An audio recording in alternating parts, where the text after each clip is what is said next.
Are you listening? Damn.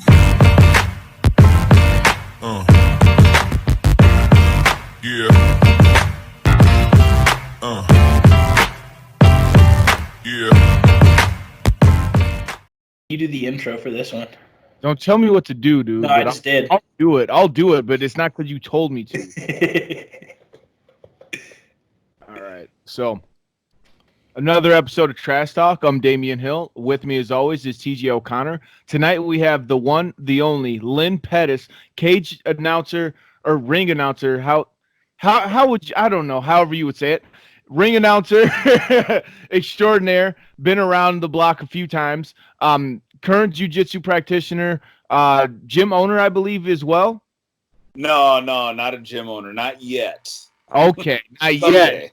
Not yet. Okay, and then intro. Trash Talk is brought to you again by Valhalla Combat Sports Incorporated, Ink Strings Tattoo out in New Brighton, Minnesota, Spartan Martial Arts, Origin Wellness CBD out in Minneapolis, Minnesota, The Fighters, and TJ's mom. Also, James Clark Sports Psychology and Hypnosis Therapy. I hope I didn't forget that.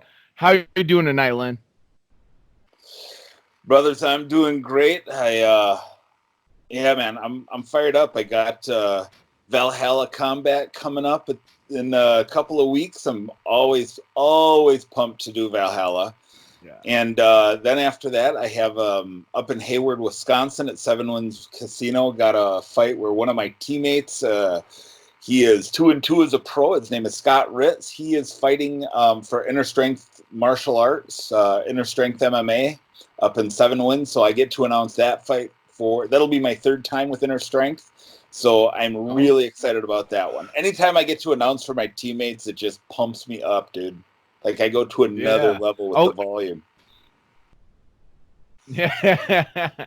Hell yeah. Well, one of the things I was going to ask is how many promotions do you cage announce for on the regular? And then I guess how many times have you freelanced or whatever you would call it? I don't know.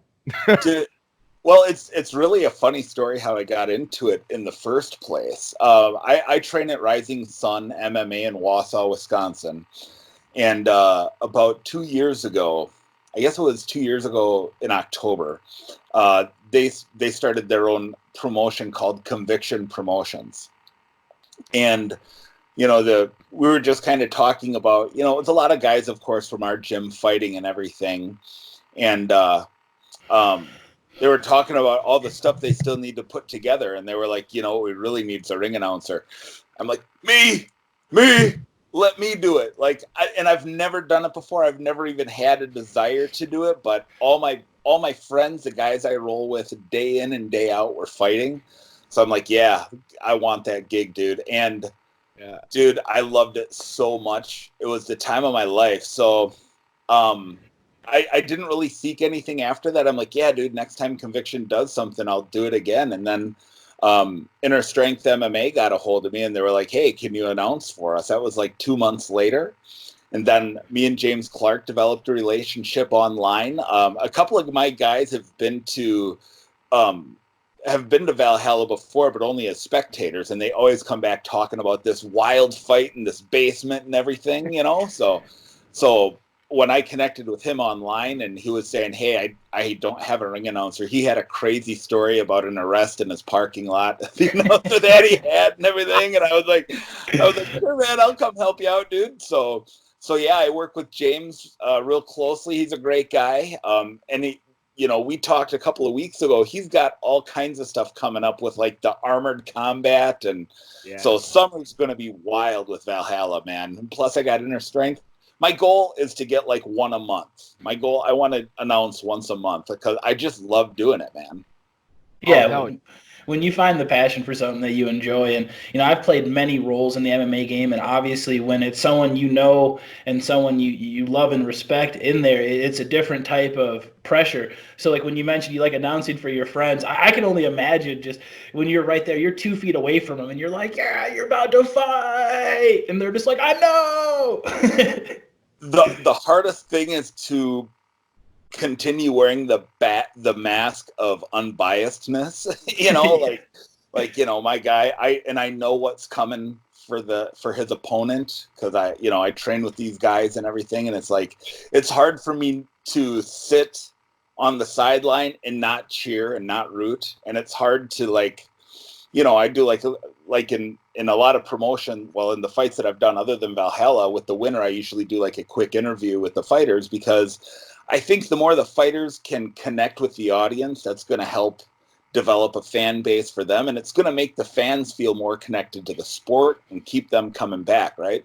So, and so when I'm interviewing my guys, it's hard to act like I don't know them and I don't know exactly what they've gone through for the last 6 months or 4 months of training camp and stuff. So yeah, man, but as much as I love announcing, when it's one of my own guys, it fires me up, because I want the crowd behind them. I want the crowd behind everybody, by the way. I think that my job as a ring announcer is to help develop a fan base for the fighters and make them it's my job to make them shine, man. And so that's my whole goal. And so when it's one of my own partners, one of my own teammates, I want that spotlight 10 times brighter. So I just amp up that volume, man. Oh yeah. Well, okay. I think my second question is going to be based off your first answer to my first question. So, how much time did you actually have to prepare before you first did any ring announcing? How many days or how many weeks did you know ahead of time? A month. I'm gonna say I had a solid month. And it's funny, dude. All I did was I watched Bruce Buffer, man. I just went on YouTube. And I just, look, man, if you're going to learn to do something, you may as well learn from the best, dude. And there is none better in the business. Oh, for sure. The reason I say that is because the reason I love Bruce Buffer is the same reason I love the specific artists and music I like, is because I believe him when he is speaking, and he's got an enthusiasm that I believe. You know what I mean? I'm absolutely captured by his words, dude. So it's that's what I want to do for the audience. I want them to connect with these fighters through me and through the enthusiasm I try to bring out through the microphone, man. So one thing that drives me crazy with ring announcers is the morning FM DJ voice. Fighting out of the blue corner, ladies and gentlemen. It's dude, do you have a pulse? Come on, dude. Fire me up for this thing. Dude, I totally understand what you're talking about, and I think that you do an excellent job at it. Just had to throw that in there, because it's like what you said. It's you have your own style, but it's that same effect that you get from Bruce Buffer, where, like you said, being drawn into it, and you're able to do that pretty well. Now, and that actually was my second question, was that what type of studying did you do and everything, and if there's any studying that you continue to do, because I guess I send videos to TJ all the time, just randomly about throughout the day, that I don't know, especially if I don't work that day, or if I don't start work until later on in the day, I'll just be on YouTube watching videos on how to give a better interview, how to draw better questions, how to, I don't know, when a guest is given one word answers, how to ask a question that's gonna force them to give you more than one word, things like that. Just trying to I don't know, studying, and all of this is from people who've been doing it for a long time, do it in certain aspects and things like that. I'm is that something that you kind of continue to do? Because I wish I would have went to school for this, but I didn't. I didn't know I was going to be doing this until now, and it seems like you didn't know that you were going to be doing ring announcing until about a month beforehand. Dude, 100%. Well, here's, dude, and the beauty of podcasts is podcasts are made for guys that it's not made for radio guys, right? The beauty of podcasts is that they're not perfectly polished. And I did a podcast for 5 years, so I love the format. But I don't necessarily study how to be a better ring announcer per se. I don't rehearse, because I want to come off as natural and spontaneous. I'm not nervous. I was a preacher. I'm not nervous in front of people at all, dude. So I've been a street preacher. I've been in front of people. I've been in front of thousands of people talking, so it doesn't bother me. But what I do study is voice control, because my first fight, I had no voice for 5 days after the fight. Like, the fight was Saturday night. Sunday, I went to church. I was squeaking when I tried to sing out of the hymnal. Nothing. I had nothing. So what I've been trying to learn is voice control and proper vocal warm-up techniques. I have a friend, actually, who's a jiu-jitsu black belt, who is a voice coach, and he's an opera singer. And he tells me how your diaphragm and your vocal cords and your larynx and everything, it's an exhaust pipe. That's all it is. And with proper control, you should never wear out your voice. I haven't not been able to wear out my voice, but I've learned some techniques that help save my voice. I've learned to dial it back a little bit. Like, I have, in a typical fight card, not like Valhalla where there's 30 fights, between the jiu-jitsu, the sumo, the wrestling, the kickboxing, everything, stuff like that. Like a typical pro-am MMA match has 12 fights. So I've got to make my voice last that long. So that's what I study. And one of the things I learned is like tea, man, hot tea with like natural honey and lemon and just that like soothing the vocal cords. I have like a 32-ounce Yeti that I just sip between all the fights, man, just to keep the vocal cords warmed up and everything, and just to keep them soothed. But yeah, in terms of just like studying I'm such a fan of the sport. Yeah. I don't have to learn enthusiasm for the sport. Like, I don't have to learn, I should take that back. I do watch the order in which people announce, how they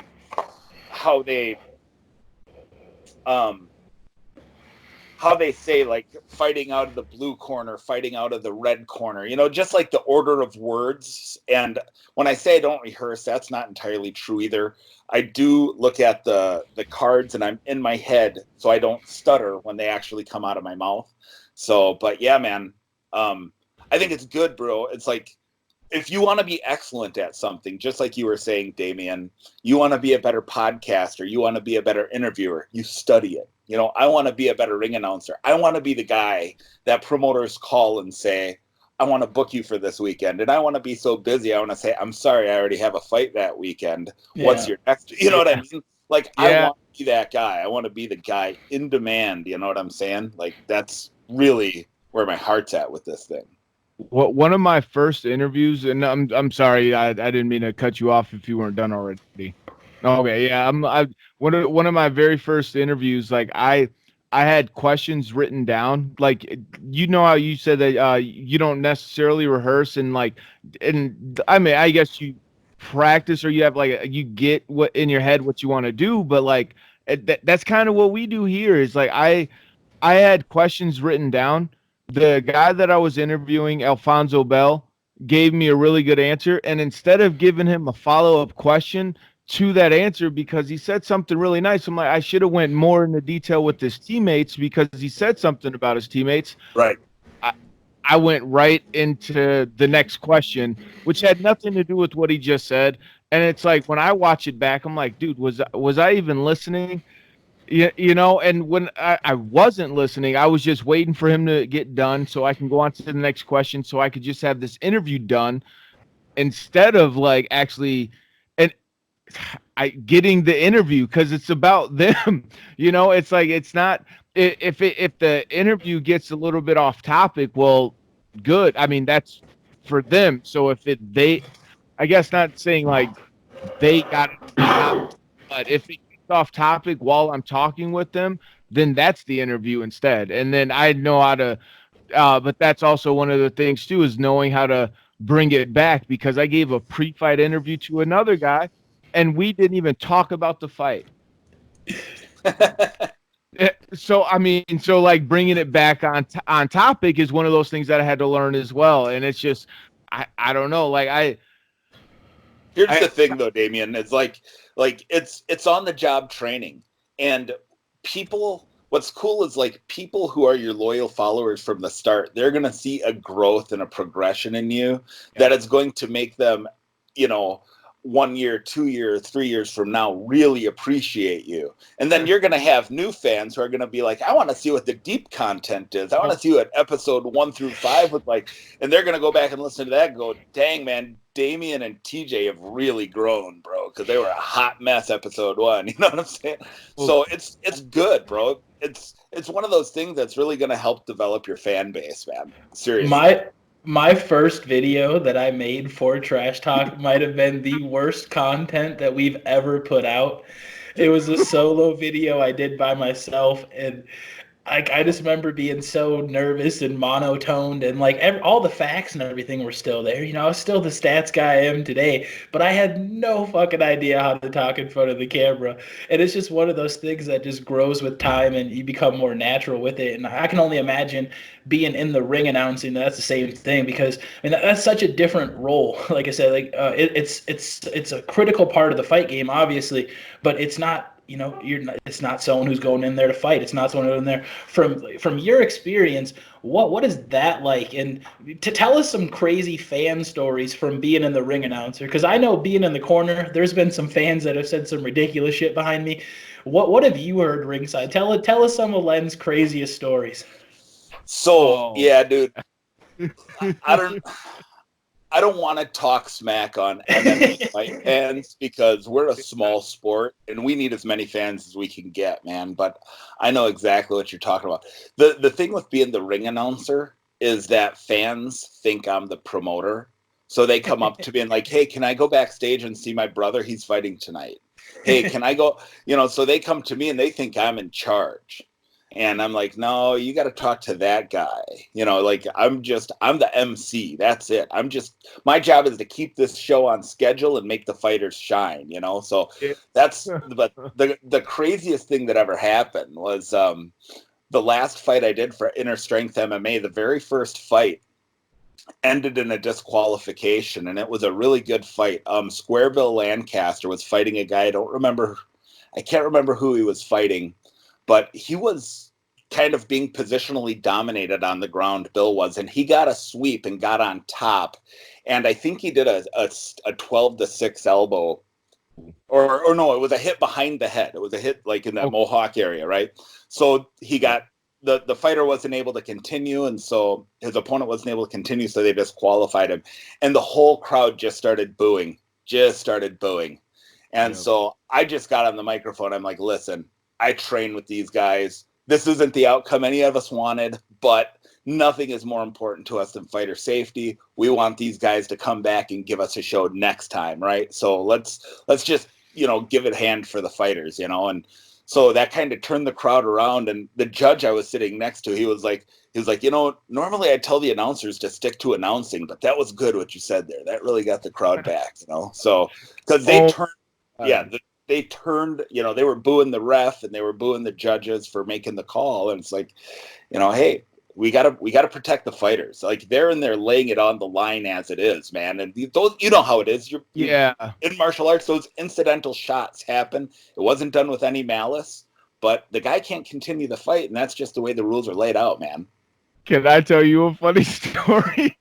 Always. It plays into what you just said, and it's actually how you met Jim. You were saying because of the crazy story. We don't have to get into the story about what happened in the parking lot.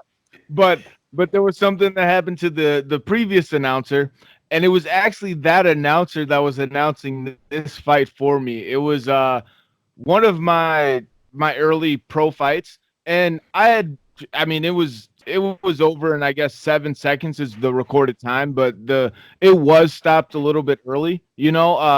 I had knocked my opponent down, and he went down on his butt, and as I'm rushing in, he's standing back up, but the ref is already pushing me away, and I kind of step off. I throw my hands in the air. As I turn around, I look back, and I'm he's up, and I'm realizing what happened myself, and the crowd just starts booing, and and it was horrible, you know. I mean, at least I didn't feel good, you know. I didn't want to win that way, and I know he didn't want to lose that way. So we're standing there getting our hands. They're about to raise my hand as the winner, and once they announced it as not, because the booing wasn't that bad. They had and it had calmed down already too from what it was. As soon as they said that I won by knockout, they started booing even more. So, the announcer at the time takes the mic, goes, hey, calm down. Don't boo the fighters. Don't boo the fighters. Boo this ref. Boo the ref. And they start booing even, and it just wouldn't stop for the rest of the night. Dude, I remember this. The ring announcer said that? The ring announcer said, dude, that's crazy. Like, I want to have a good relationship with, like, the ref and the judges and the state officials who are there, like the commissioners. I want a good relationship with those people, dude. Like, holy cow, what a goofball. Yeah, that specific guy definitely didn't bite his tongue very often, if at all. Cool. I don't know. Like, I guess that was one of the funniest things that I was ever a part of, especially because it took the heat away from me. Right. There you go. That's crazy. So I'd say some of the funniest stuff I've heard just sitting in the corner, and it's just one of my favorite things, and it's when the fans get a little 1-2 deep, and they want to root for a fighter, but they don't know their name, so they just pick anything they can relate them to. Like, I've sat in Damien's corner so many times, and those who, I hate Damien as much as the next guy, but he had so many fights, and for those who know, I mean, he picked some different walkout music most of the time. So these people would remember the songs you walked out to. And I remember one time, I can't remember who he was fighting. You might remember what you walked out to Huey Lewis in the News. And we're sitting there, I'm in the corner, and all of a sudden this guy behind me, drunker than piss, just yells out, "Fucking get him, Huey!" and starts calling him Huey for the next 3 or 4 minutes. Oh my goodness. Nice. Oh my God. So, I can't remember who I fought, but yeah, I do remember that night. Sorry, my bad, Lynn. Or the time Damien had a chat with the fan in the crowd in the middle of the fight. Oh my God. That's one of my favorites. It was his main event fight. He's fighting the guy, and all of a sudden you hear in the crowd, clear as day, even on the video, if you watch the video, you hear someone in the crowd just, "Drop him like a rock." And Damien, just in the middle of the fight, turns, looks at this lady's direction, and goes, "Well, that's not nice." well, and then proceeds to just win a dominant decision. I mean, we'll just say that part. But it was a one-sided fight, and for him to have a conversation with fans during the fight, well, it cherry on top. I forgot about this memory. And Damien, you were actually, I don't know if you saw it happen, but the last Valhalla, did you see the one fighter that wanted to pick a fight with me? Oh no, what? Yeah. This is like January or November? This was January, but I'm not going to say the name because we're totally cool now. We've it was just a heat of the moment kind of a thing. But he got heated, I got heated. A couple of martial artists in the middle of a ring already. Some fireworks are bound to happen eventually. But yeah, I mean, it was an avoidable situation. But yeah, he came up to me. I was walking in the ring to announce a fight, and he's like, "What am I up? What am I up?"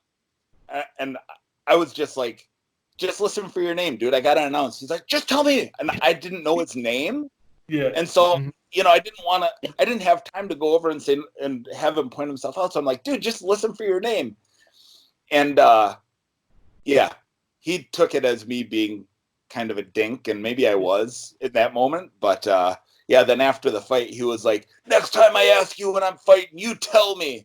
And we just had a little verbal exchange, and Joe Phipp kind of put himself between the two of us. Like, "Hey, guys, chill.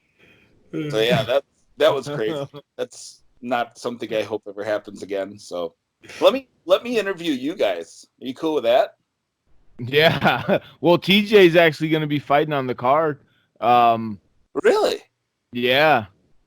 Yeah. Ooh. Well, Well, that right now is a little that's debatable. There's been some news, but just know that it doesn't matter the opponent. The opponent is merely the B side of the situation, and when I show up, people are gonna watch. Nice. TJ doesn't want to say it, but I'm TJ's hype man. So what had happened was, You're like his Flavor Flav. He's Chuck D. yeah, exactly. So what had happened was his original opponent is, I don't know, damn it, I don't want to say those words. The only words that are coming to my mind to say are just, let's just say he's a jabroni. He don't want the smoke. He and he's trying to play games too, and he's been known to do it in the past. He's let other people know that are like friends with us that he might not show up. And he's done that before, and he's also said that and shown up. But why gamble? Especially a guy like TJ actually wants to fight. There's a guy that will actually take the fight and is for sure to be in. So why not go with the for sure thing? The other jabroni that I speak of is just shit out of luck.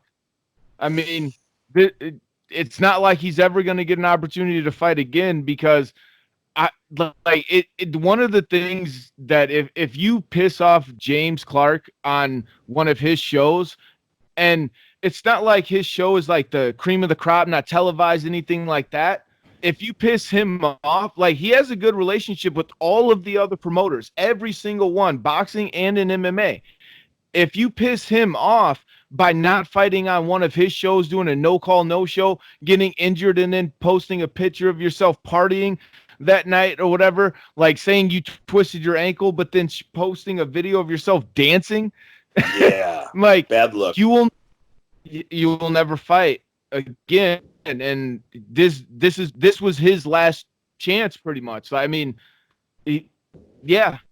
fuck him. So, is there heat between you guys? This guy you're supposed to be fighting, is this the guy you got beef with? No, I don't have beef with any of these people. I look at it from merely a competition standpoint.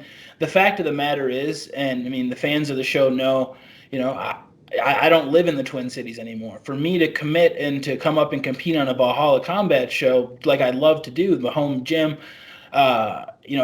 it's not cheap booking a flight with a hotel room and a rental car, stuff like that. So when you do this with a guy who's showing any signs of not being prepared to show up, I don't want to fight anybody that doesn't want to fight me. I never got into martial arts to be a bully. That's not what we're looking to do. I'm looking for a competition aspect, and hopefully Jim has someone that wants to do it. I mean, I'm not a full-time fighter anymore. I mean, I'm a part-time fighter, if that. I'm looking to compete. This is something. The last time my wife was pregnant, I had an opportunity to compete, and I'm looking to do the same this time around as well. Little superstition, knock on wood. We'll keep it going. So March 14th, I'm excited for it. March 14th. TJ, I'm gonna let you. I'm gonna let you finish, TJ. But nah, fuck all that shit. TJ definitely has beef with this motherfucker because I got fucking. I'm joking. I'm just talking shit.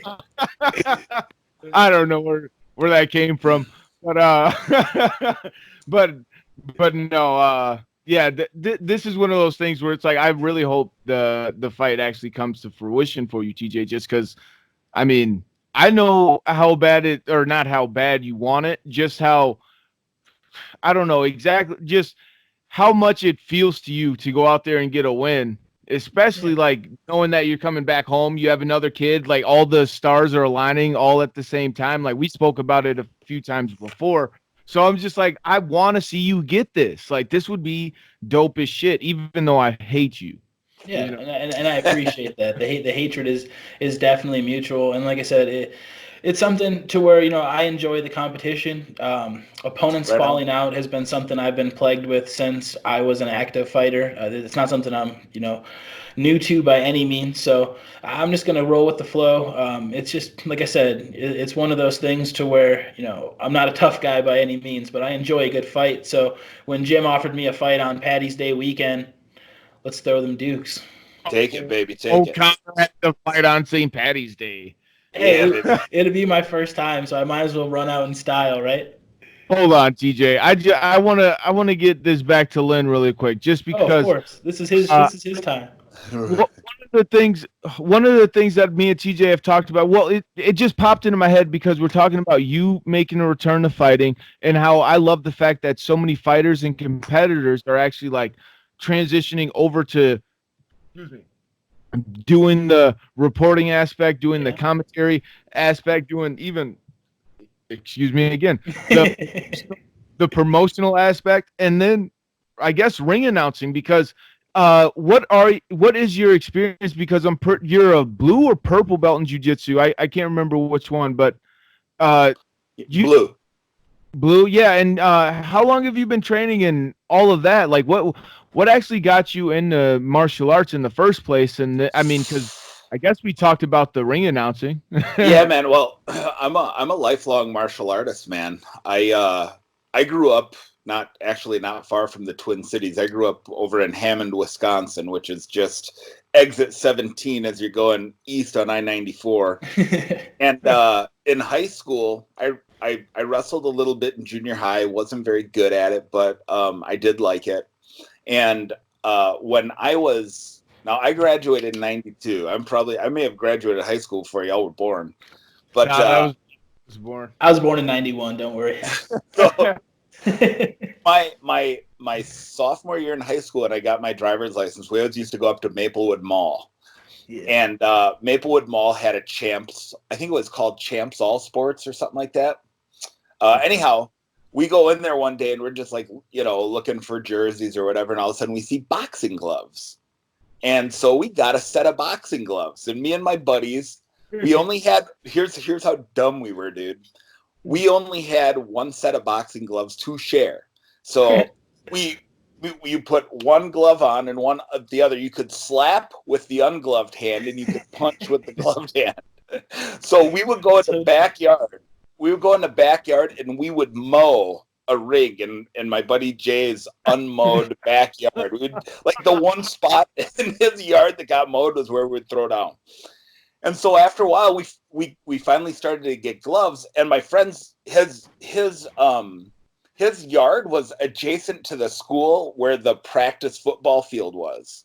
And so all of a sudden, after football practice, people would come up, hey, let me come throw down with you. Okay. So we had like the first backyard fight club, dude, I think in history. But this was before the days of YouTube, but this was like 1990. So we started boxing. Then I got into Taekwondo. I did Taekwondo up until about 1998 and 99. 99, I got married, and then I quit martial arts and got fat. And after I got up to like 300 pounds, I'm like, I got to do something. I hate the gym. I hate working out. I know how to do it. Like, I know how to lift weights. I was in the Army and stuff, but I just hated working out for working out's sake. But I always loved martial arts. So, and I always dreamed of finishing my black belt in Taekwondo, but I'm like, dude, I'm 40. There's no way I'm going to be throwing these like a tornado kick anymore. I'm not throwing I'm not getting an axe kick higher than waist high. So unless I'm kicking a guy in a chair, my kids are much. So I got my kids into jiu-jitsu at Rising Sun MMA. And I remember we were taking the kids for like 7 or 8 months, and I was working third shift at the time, so I couldn't make the adult classes.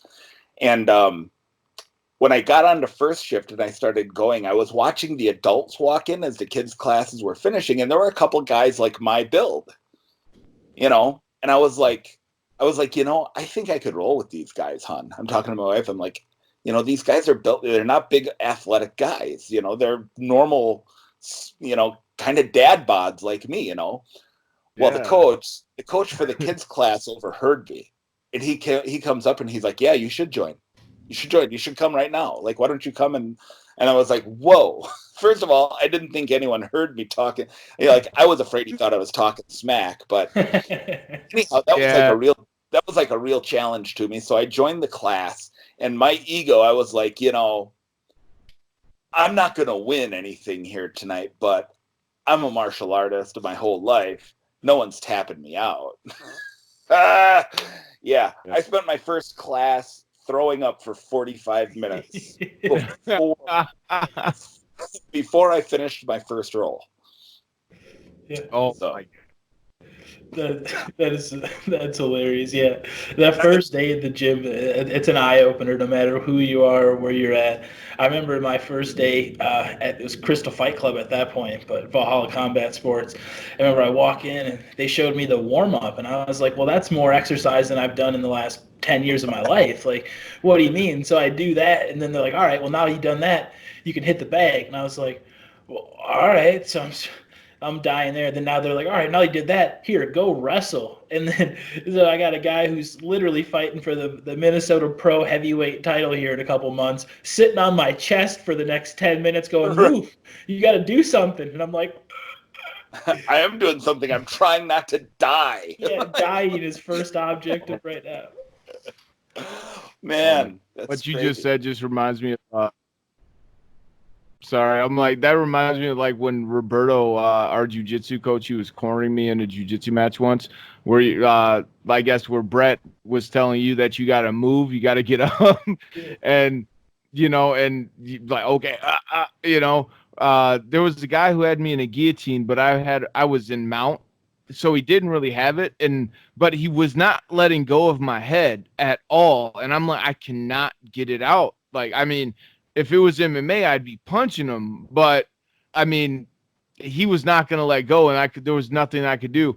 So my jujitsu coach is yelling to me to get my head out of there. So I'm looking back at him. I'm like by the seventh time he says it, he's like, "Get your head out of there, Damien. Damien, you got to get your head out of there." Like the whole, because it's one match at a time.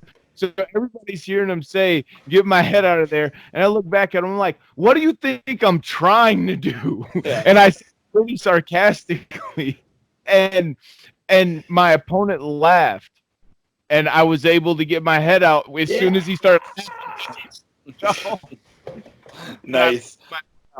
But no, I don't know why. Like, but that made me think of that or whatever. But I remember my first day at the gym too, though.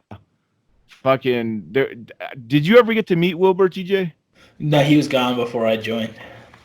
Okay, well, he was hot shit when I had joined the gym. You know, he had just had a first round submission victory, rear naked choke in like 15 seconds, which was like, how the fuck did you do that? And like I was like, oh shit, you know. So I went there the first day, and I guess I had been. I guess street fighting with all my friends from high school that we all thought we were tough, you know, and I was like, my cardio's good. I had already wrestled and everything. So I'm like, I'm not getting tired against you guys, but that was relative difference, you know? So when I went to the gym, the first round with him, me and him, I thought it was going to be a little bit lighter than what it was, but he just pops me with the hardest punch you could probably throw without hurting the guy. And I'm like, what the fuck? All right. So we just start slugging it out. And I guess we went back and forth. And like the coaches are yelling, "Oh, Damien's got some hands and everything." And I'm just like feeling pretty good about myself as they're cheering me on. So I go harder and harder. And it was 1 3-minute round. And by the end of that round, I'm like, okay, good. I'm done. They send another fresh guy in there with me. And I'm like, are you fucking kidding me? And this guy was way worse than who Wilbur was, you know, and just got fucking picked apart, you know. And then Jim was telling me, he's like, okay, see, that's the difference. like you were able to hang with the guy who's supposed to be better than you. But then in the second round, you started getting picked apart by a guy that's worse than you or worse than him. You should have done better than that, and the only reason it wasn't is because of the cardio. And then I started getting my cardio a little bit better. That's right. That's right. So I gotta have that cardio, man. It's like zombie land, you know. First rule of surviving, cardio. So hey, dudes. So let me ask you guys something, man. You guys are not only fighters and martial artists, but you've been around the fight game for a long time. You've probably seen hundreds or more fights. And what what would you say? What would you say is like the most important aspect of the fight game? If someone, like, let's say someone was like, man, I'm thinking about it. A high school wrestler comes to you, 17 years old, and thinking like, dude, when I'm 18, I want to start fighting. I want to start training MMA and take a fight. Like, what are you going to? What are the lessons you want to impart on somebody like that? I'm gonna give a short answer, and I'm gonna let TJ take this one because I think TJ, I we've talked about it before, and I think I don't know if it's on your mind or not or whatever. But anyway, what I would say is mental, Yeah. mental aspects, and not just like believing in yourself and having the confidence to go out there and do work and everything and stuff. Like mentally accepting the fact that you're gonna end up dead. You're going to end up paralyzed. You're going to end up not being able to pronounce your fucking S's all of a sudden in your 40s. You're not uncontrollable headaches. What are all the other symptoms and things that other fighters have complained about and everything? Mentally being able to accept the fact that it's going to happen to you. Like it's going to, not just the fact like, oh, it's not going to happen to me. No. It's going to. Just accept the fact that it is. Hopefully it doesn't, accept the fact that it's going to happen to you. And then also accept the fact that you're not going to make that much money. You might end up with all of those same things, never get what you wanted out of it, end up fucking over a whole bunch of relationships because of it, and not and I don't know how else to put to wrap that part up or whatever, right? Accepting all of that, but then knowing that what you are going to get out of it means that much more to you, then go for it. Because like when I started off fighting, like if I could go back and do everything, like I'd still be in there fucking fighting. Like I needed it. Like it was one of those things. Like I needed to fight. Otherwise, I was probably not necessarily going to end up in jail or whatever, right? But like fighting wasn't one of those things that made me happy. This is the best way to explain it. Fighting didn't make me happy. It was a release of pain, like, so I went out there and I tried to beat the fuck out of everybody because like I got to release that in a physical form finally, and I didn't know how to verbally express myself and shit as a child. Like I got to do it now 100% and just fully release it all. And that's what it always was for me, So like the damage that could possibly happen or whatever was never a factor because I just knew like it didn't matter because I'm gonna go out there and get this shit done. I'm gonna get some money. I'm gonna get some bitches. I'm gonna get, like all of that was worth it to me. Plus the fact of release of pain, and I got to feel happy at those little moments and shit, And then eventually, once I found happiness, like actually being happy, it's like I don't need fighting anymore, Like, so it's like having one of those things like that's where you accept the fact that you're gonna get a lot of damage, you're gonna get very minimal out of it. But like me getting to the place that I'm in right now in my life, I would have never have found it if it wasn't for fighting. So I would never I would never not do it again. I would do it again every single time. But I would never, like, my kids are going to play baseball. They're, I'm going to try to keep them away from this as much as possible. But like, if they decide that, hey, no, this is what I want, and they accept it, then go for it, but hopefully it's not, because hopefully they live different lives. And there's always something, like people say there's a little bit of crazy in all the fighters and stuff. And I truly believe, because there's people that have had who's to say what a perfect life is? That let's say like Stephen Wonderboy Thompson, somebody who's like so nice and probably didn't grow up in the fucking ghetto, obviously, but went up to be a fighter and is fucking good at it. You don't have to come from pain and suffering to be good at it and everything, or to have that desire. So it's like, there's certain people that just have it. And who am I to say that you don't or that you shouldn't follow that? but hopefully everybody accepts the fact of what they are risking versus what they potentially could get out of it. Mm-hmm. And if it's one of those things that you're half-assing or like you want to dip your toes in the water and see if you want to do it, don't do it. Everybody that I fought as an amateur and everybody that I fought all the way up to my first 7 pro fights is retired now because they thought that they were trying to do it. And I went out there and fucking killed them because I knew that this is all I fucking had.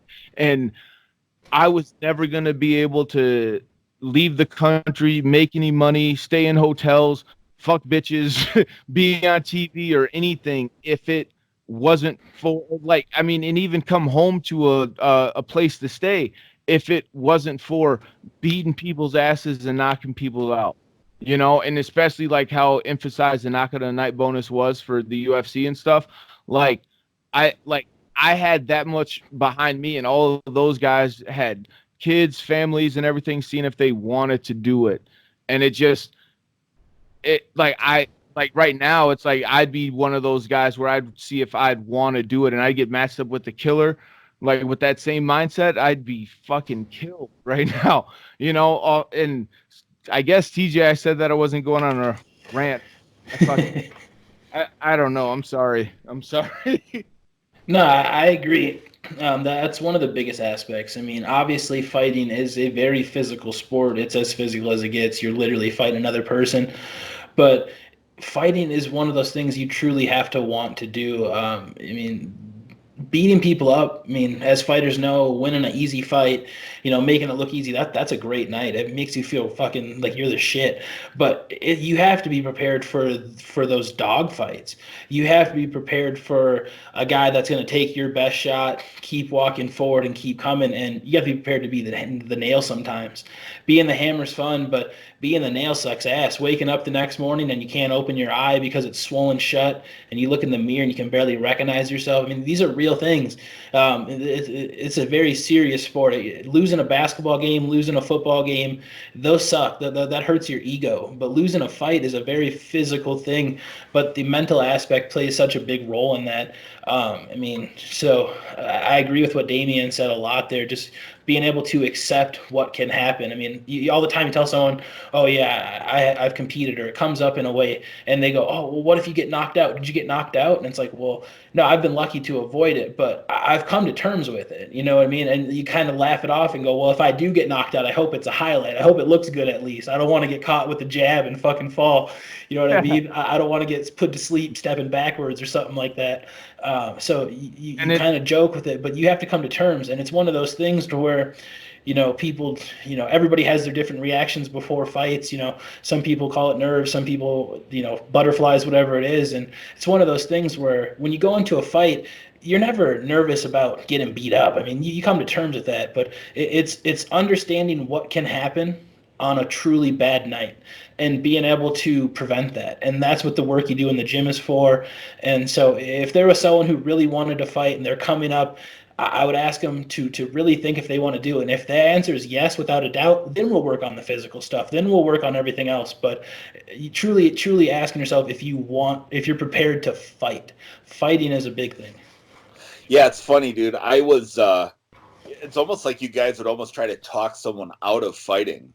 Like I'm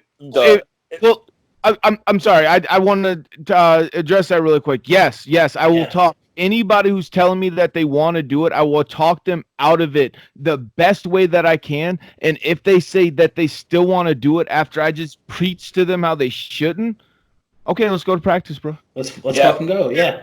Right. Yeah, man. I heard this quote, and I wish I could remember who said it, but it was the quote was something like, I thought I wanted to fight until I met somebody who really wanted to fight. Yes. And it was kind of the statement of the half-hearted, half-committed fighter. And that is not a good place to be. And I couldn't agree with you more. And I think, like you said, you could want it and you could be really talented, but you know what? MMA ain't boxing. the chances of you going 19, 20-0 before you get your first real push in the sport and then start to make, $1 million a fight and getting on pay-per-view and everything. Let's face it, most of the guys you and I see, as much as I love and respect each and every one of them for what they do, their career is 9 out of 10 of them are not going where they want to go because the talent pool is deep. There's a ton of awesome martial artists in MMA, just the nature of it. Mixed martial arts matchups make fights, So like George St. Pierre talked about it. He said like rankings almost don't matter because styles make fights. So number 2 versus number 1 may not be a good fight. And in fact, number 8 versus number 1 because of the styles might be a better fight, Yes. But we're watching these guys put it all on the line. Some of them are probably not even cashing a check at the end of the night. We know the amateurs certainly aren't. And if they are cashing a check, it ain't a pay-per-view share. They're paying whoever came to the casino to watch them and paid the $40 to get in the door, they're getting a share of that, dude. And it's like they're putting so much on the line for so little, and that's why I respect them so much. And that's part of what makes me as a ring announcer be like, you know what, Bruce Buffer's probably never going to announce this guy. So let me try to be his Bruce Buffer. Yes. Let me try to be the guy who just makes the crowd come to their feet for him. Like, I want to be that guy, dude. Dude, I feel like that's why we clicked right off the beginning because that's what I want to be, or I guess me and TJ both want to be what Trash Talk wants to be for the local guys. Like, no, I mean, there's so many guys out here that deserve some attention and like so many badasses that me and TJ knew personally, fought on the same cards as personally, and just like knew that they were badasses, but they were either at the amateur level or the local pro level, and either they had to leave the game because it wasn't financially suitable, or they had to leave the game because it wasn't gonna, ultimately they didn't see it going anywhere for them, or they got weaned out. And I don't mean that in a negative way because I was one of those guys that got weaned out. Like, I don't fight anymore. I didn't to the UFC, you know what I mean? So like, I don't mean that negatively, but like nobody, almost half of everybody that fights on a fight card is going to lose. And then of those people that go on to win, they only have a half a chance of winning their next fight. And then even less of a chance of making that fight turn into something for them, even less of a chance of that fight bringing them to the big stage, and even less of a chance of when they get to the big stage staying there. And then not only they're becoming champion and things like that. Like, we're not, I mean, a lot of fighters aren't going to get what they want out of the sport. I can't really remember. I had a way to wrap that up too, but you almost have to want to fight for the sake of fighting. If you're doing it for money, if you're doing it for anything other than just the pure love of it, dude, you could walk away really disappointed. Remember, something really stuck with me when Ronda Rousey got knocked out by Holly. I think, was it Holly Holm that knocked her out the first time? I can't remember. But anyhow, she took an ugly knockout, and she went on Ellen DeGeneres' show, and she broke down in tears, and she's like, if I'm not a champion, what am I? She was like having this identity crisis over her first loss. She was so dominant for so long, and women's MMA just wasn't then what it is now. And she's so identified with that it was like, if I'm not this thing, then what am I?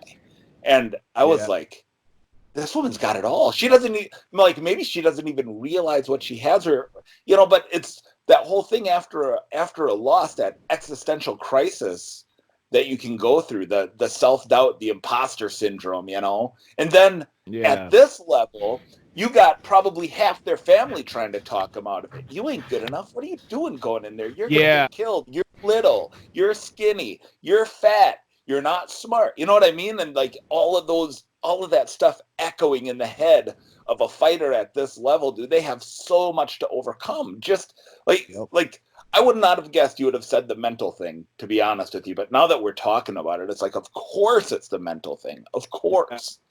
Yeah. Well, I mean, and okay, I think I remember how I was going to wrap that up was like being the guy that wants to like at least make them feel like they got something out of it at the very beginning level, you know, like, because if I ever get a chance to interview UFC fighters, I would definitely take it. But this is for the guys that are, you might not ever get anything out of it otherwise. Like even just being on a poster, you know, sometimes that's all you're ever going to get out of it, you know. So that's one of those things that I would hope just somebody gets something out of the interview. And then one of the things that you were saying earlier, or where you were wrapping it up was, I mean, the you have all of the family members trying to talk you out of it, especially because you're not getting paid on the local level, you know, and then like once it's so easy to convince everybody to like jump on the train once it's already in motion, you know, and you are making the money or the I mean you're closer to the destination of the UFC, the Bellators and 1FCs and stuff like that.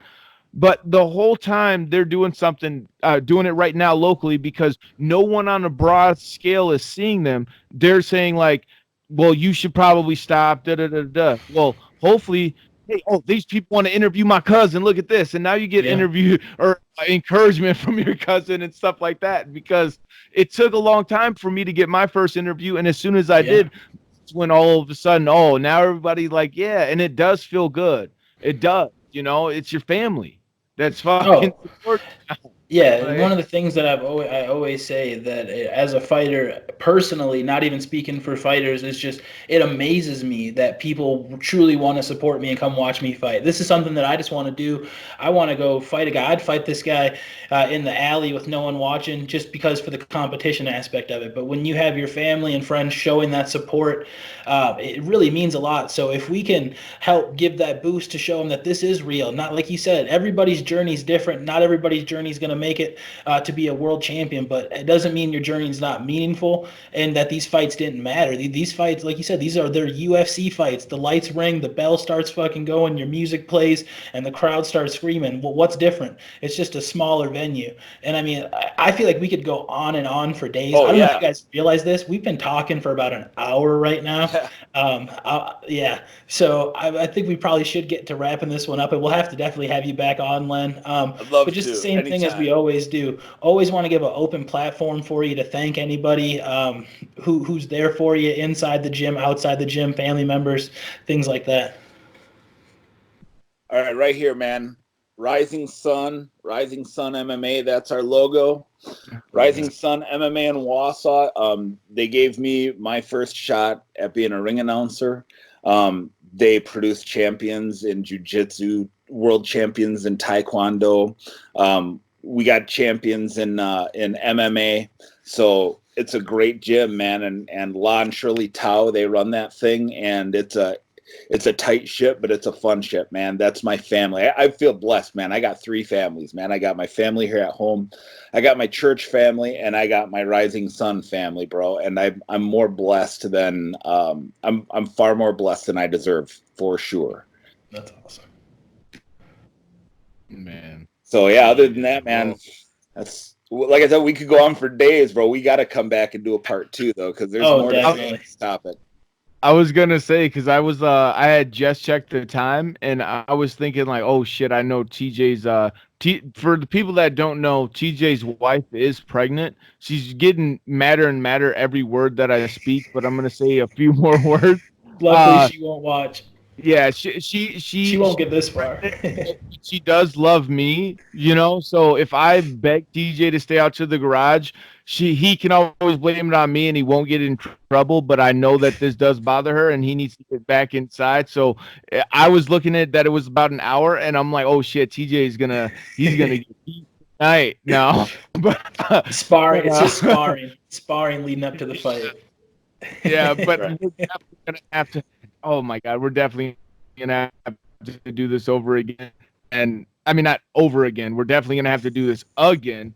And hell yeah, thanks for being on with us, Lynn. This was great. And people watching, like this video, subscribe to Trash Talk with Damien and TJ. Don't be a hoe.